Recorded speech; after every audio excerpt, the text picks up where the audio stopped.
Welcome to BTS Disco. 7 new things we have learned about BTS Jungkook in 2021. New behind the scenes stories and fun facts. We are only halfway through 2021 but we have learned several new things about BTS Jungkook this year. The ordinary life event he missed out on. In a solo interview with Rolling Stone magazine, Jungkook talked about stardom, the pandemic, BTS future and more. When asked what he misses out from the ordinary life, Jungkook mentioned his school days. It's true, I couldn't spend a lot of days at school, but I think I gained more than I lost. I sometimes felt envious of all of my friends hanging out and going on trips, although he traded one way of his life for another. Jungkook does not regret his choice. Maybe those are the things that I missed, he said, but again I think I gained more than I have lost. The reason why he struggled to record Euphoria. Euphoria is one of the Jungkook's most iconic solo songs, but it was a challenge to record it. In a behind story interview with J-Hope, he said, I was lucky to have received the song Euphoria, but I think my voice at that time was somewhat in between my baby-like voice of past and my current stable voice. Euphoria was released on August 24, 2018 as a part of BTS compilation album Love Yourself Answer. At that time, Jungkook was 20, going on 21-year-old.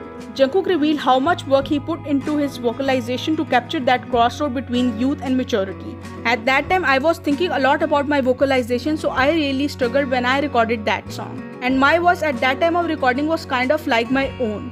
There was this raw quality to it and my feelings were fully expressed. And I put in so much effort into my voice. The reason why he writes songs about his own life. In his behind story interview, Jungkook comparing his songwriting process to drawing.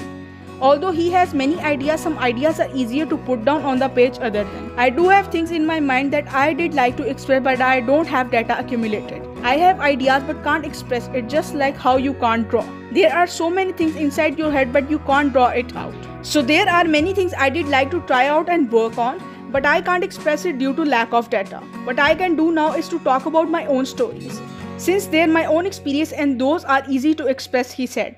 As example, Jungkook listens Still With You and Stay, 2 songs about his personal experience with his members. What he wants to write his future songs about. In future, Jungkook hopes to branch out from writing autobiographical songs. Instead, he wants to try writing songs about fictional people and situations that listeners can relate to. From now on, although sincere songs are also important, there are so many different types of people who think differently and come from different backgrounds. I want to become an artist who create imaginary scenarios and situations with imaginary characters to tell different stories. That's my ultimate motive. The song that represents his true self. During a Q&A game for Tokopedia, Jungkook asked his members to guess which song represents him best. Jin correctly guessed My Time, Jungkook's solo track from Map of the Soul 7. Cute and sexy, cute and handsome. BTS members had to choose between the 2 options during a balanced game with Would You Rather questions. Jungkook danced to right, choosing handsome and cute over cute and sexy. He likes facial piercings. Fans have known about Jungkook's love for tattoos for years, but some were surprised to see his new eyebrow piercing. Jungkook started out with a fake piercing for Butter music video, but he pierced his eyebrow for real not long after the music video released. Thank you so very much for watching my video.